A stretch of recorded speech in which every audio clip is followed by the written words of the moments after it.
Nós estamos, neste domingo, nos lembrando também que esse episódio do vazamento das conversas do juiz Moro com os procuradores ainda não se esgotou, mas esfriou barbaridade. Então, esse é um fenômeno, né? Na verdade, essa novela deveria se chamar A Montanha Pariu um Rato, porque eles fizeram tanta especulação, eles tentaram impor um sensacionalismo tal que aqueles mais desavisados ficavam preocupados. Deve vir aí um grande escândalo, deve acontecer uma bomba que vai destruir a Operação Lava Jato. E como você pode conferir, né, todos esses diálogos que foram divulgados à prestação, em capítulos, em série, não é? Gerando uma expectativa falsa de escândalo maior que virá, não é? Isso foi um esquema elaborado, arquitetado e desenvolvido. Então, o crime não pode ser descoberto. Essa é uma preocupação dos responsáveis por ele, né? E dos promotores também da divulgação. Então, não vamos permitir que se chegue aos responsáveis por esse crime. E vamos esconder a fonte. Não vamos revelar a fonte. E não vamos entregar para as autoridades, mesmo depois de divulgar. Vamos divulgar e não vamos entregar, nem para o Supremo Tribunal Federal.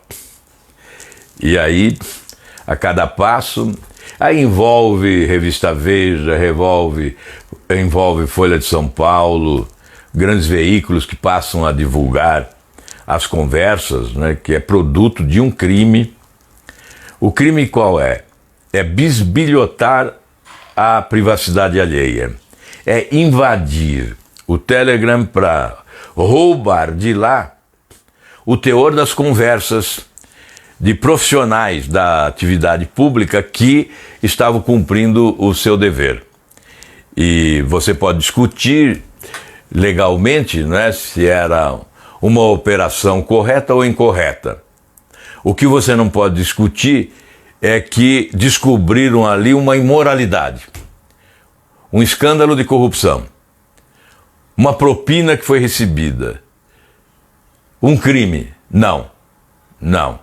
Você pode até discutir do ponto de vista da legislação se essa conversa é republicana ou não é republicana, se ela é legal ou não é legal, se ela se recomenda esse tipo de procedimento ou não.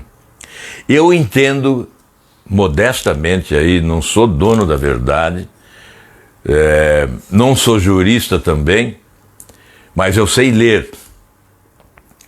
Então eu li a Lei de Combate ao Crime Organizado e lá está escrito uma determinação que é a cooperação entre as instituições nacionais, estaduais e municipais no combate ao crime organizado. Essa cooperação exige conversa, diálogo, entendimento, estratégia. E é isso que se viu. O juiz pode sim, porque ele representa a instituição do Poder Judiciário, conversar com o procurador que representa uma instituição nacional que é o Ministério Público e conversar com o policial federal que representa outra instituição para estabelecer a estratégia de combate ao crime organizado, para desbaratar uma organização criminosa que assaltou o Brasil nos últimos anos, no maior escândalo de corrupção da nossa história e certamente um dos maiores escândalos de corrupção do mundo, e que já recuperou mais de 13 bilhões aos cofres públicos. Isso é fundamental, além de ter colocado na cadeia tubarões, colocado na cadeia barões da corrupção, políticos de notoriedade nacional, ex-presidentes, ex-governadores, ex-ministros, ex-parlamentares, etc., banqueiros, até banqueiro foi para a cadeia, vocês se lembram, marqueteiros e empreiteiros, etc., doleiros. Então, na verdade, o Brasil quer isso. O que eles fizeram ao conversar um com o outro, por intermédio de mensagens escritas que ficam registradas no Telegram, neste caso foi no Telegram, o que eles fizeram foi trabalhar buscando maior eficiência para enfrentar uma organização criminosa poderosíssima, a mais poderosa organização criminosa que se instalou no Brasil em toda a nossa história. E alguém ainda acha que é possível enfrentar uma organização criminosa com esse poder, brincando de investigar? Brincando de investigar? Alguém tem essa ingenuidade que é possível enfrentar esta gente lendo o gibi? Lendo o gibi? Não. É preciso ter coragem, é preciso ser ousado, é preciso ter inteligência, lucidez, capacidade, criatividade e, obviamente, interlocução. É preciso buscar o apoio de outro agente público que tem por objetivo combater a corrupção. Qual é a prioridade? A prioridade é combater a corrupção. A prioridade é ficar discutindo jurisprudência, legalismos, os sofisticados expedientes jurídicos utilizados por advogados de defesa dos criminosos, ou a prioridade é colocar a mão nos bandidos e jogá-los atrás das grades? Pergunte para a população. Quem tem dúvida, pergunte à população. Lá, o presidente da OAB tem dúvida, sai às ruas aí do Rio de Janeiro e pergunte. Vá às ruas do Rio de Janeiro e pergunte à população qual é a prioridade do povo brasileiro. E nós não estamos rasgando lei alguma. Não estamos rasgando. A lei de combate ao crime organizado possibilita com clareza esse tipo de procedimento. Eu estou colocando isso porque esse assunto está morrendo, ainda bem, né? Espero que morra mesmo. Já abusaram demais da nossa paciência. A prioridade é a Operação Lava Jato, é o que o povo brasileiro quer. Então vamos parar com essa brincadeira de divulgar toda hora uma conversa. Toda hora se divulga uma conversa do Moro, do Deltan. Vamos parar com isso, até porque essas conversas não acrescentaram nada para os advogados de defesa dos criminosos. Eles imaginavam que obteriam uma munição poderosíssima para fulminar a Operação Lava Jato. Os que estão presos sonharam com isso. E os que estão sendo investigados também sonharam com isso. O fim da Operação Lava Jato, né, o comprometimento dela, a desqualificação da Operação Lava Jato. Queriam, na verdade, alvejar mortalmente a Operação Lava Jato. Não conseguiram. Não conseguiram e não conseguirão. A Operação Lava Jato vai prosseguir.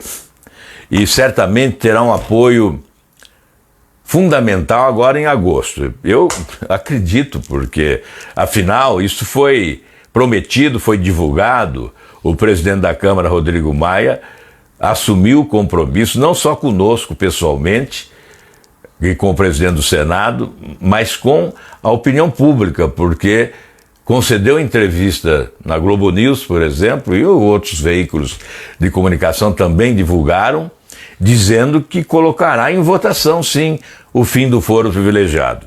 E nós vamos definir uma data para o mês de agosto, para a votação do fim do foro privilegiado, e aí será, sem dúvida nenhuma, uma grande contribuição para a Operação Lava Jato, porque nós teremos os atuais investigados sob a a égide, né, no âmbito do Supremo Tribunal Federal, eles continuarão sendo investigados, mas aí a partir da primeira instância.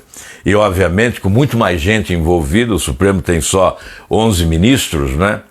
E nós teremos juízes, procuradores, policiais federais envolvidos nas investigações e, obviamente, no julgamento destes marginais de colarinho branco, né, que são autoridades protegidas pelo foro privilegiado, que terão que sentar no banco dos réus na primeira instância e poderão ser condenados na segunda instância, presos, né, a partir da condenação de segunda instância. Então, voltei a este assunto porque vi mais uma conversa aí, de mais uma mensagem que foi divulgada e que não diz nada, não acrescenta nada e que não altera nada do ponto de vista da prioridade do povo brasileiro, que é a Operação Lava Jato, que é colocar na cadeia os ladrões do dinheiro público. Diga. Explicar a retirada da prisão em segunda instância. Na Câmara dos Deputados. Ocupando a Câmara e o Congresso. A Câmara discute a retirada do projeto do ministro Moro da prisão em segunda instância. Aí é uma discussão também de natureza jurídica, né? Eu imagino que a prisão em segunda instância deve ser legitimada constitucionalmente.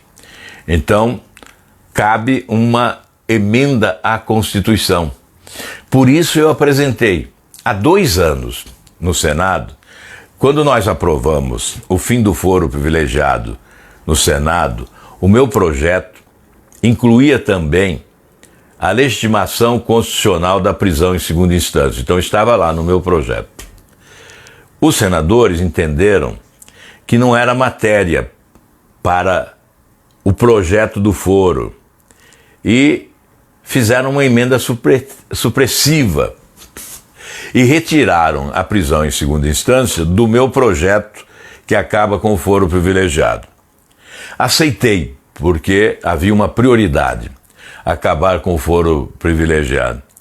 E realmente eu não tinha como discordar, porque era matéria correlata, mas uma matéria diferente, né? Então caberia um outro projeto. E eu apresentei o outro projeto de emenda à Constituição. Isso já há 2 anos, né? Em junho de 2017. E o que ocorreu? O presidente do Senado, Eudício de Oliveira, sorrateiramente, conseguiu a retirada de 2 ou 3 assinaturas. Você sabe que uma emenda à Constituição, para ser apresentada, necessita de 27 assinaturas de senadores, 1/3. E nós conseguimos. No entanto, sorrateiramente, se retirou. E eu não fui comunicado. E aí a emenda foi para o arquivo. Soube muito tempo depois, quando o jornal Estado de São Paulo, ao investigar o assunto, descobriu que não existia emenda tramitando no Senado.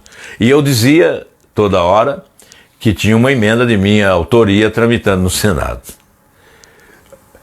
Aí fui verificar, a emenda havia sido arquivada com essa justificativa.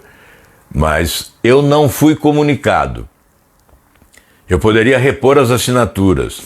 Não fui comunicado. Então ingressei com outra proposta. Recolhi assinaturas, aí um número maior de assinaturas, e reapresentei o projeto. Alguns senadores se recusaram a assinar, mas conseguimos o número necessário para a apresentação do projeto. Ele tramita na Câmara dos Deputados. Depois o senador Oriovisto, que assumiu o mandato, também apresentou uma outra emenda semelhante. Então temos 2 emendas tramitando no Senado para legitimar constitucionalmente a prisão em segunda instância. Então a justificativa da Câmara de retirar a prisão em segunda instância é porque ela foi à Câmara na forma de projeto de lei e seria então inconstitucional. Mas o assunto não morre. Se nós temos propostas de emenda à Constituição no Senado, devemos fazer com que tramitem e sejam votadas, né, independentemente. Eu, inclusive, conversei com o ministro Moro sobre isso antes, né? Alegando que este projeto dele poderia ser rejeitado com a alegação da inconstitucionalidade. Ele questionou que é uma questão de interpretação e que ele acreditava que o projeto poderia ser, sim, aprovado, mesmo na forma de projeto de lei e não de emenda constitucional.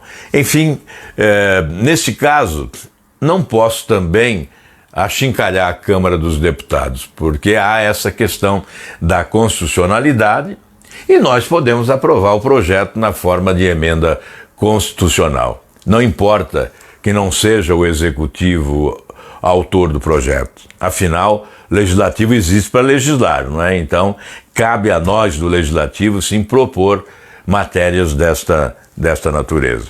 Enfim, o pacote do Moro está lá na Câmara, portanto, já há uma discussão. No Senado também já discutimos, tanto é que a Comissão de Justiça, há poucos dias, aprovou a parte referente ao Caixa 2, né, considerando crime o Caixa 2. Então, já há uma discussão sobre também essas medidas de combate à corrupção no âmbito do projeto anticrime, antiviolência e anticorrupção, que foi apresentado pelo ministro Moro à Câmara dos Deputados. E o Senado, por intermédio da senadora Elisiane Gama, não é, apresentou também a proposta do Moro e essas propostas foram relatadas pelo senador Marcos Duval do Espírito Santo e a Comissão de Justiça começou já a votar, né? Já votou essa questão do Caixa 2.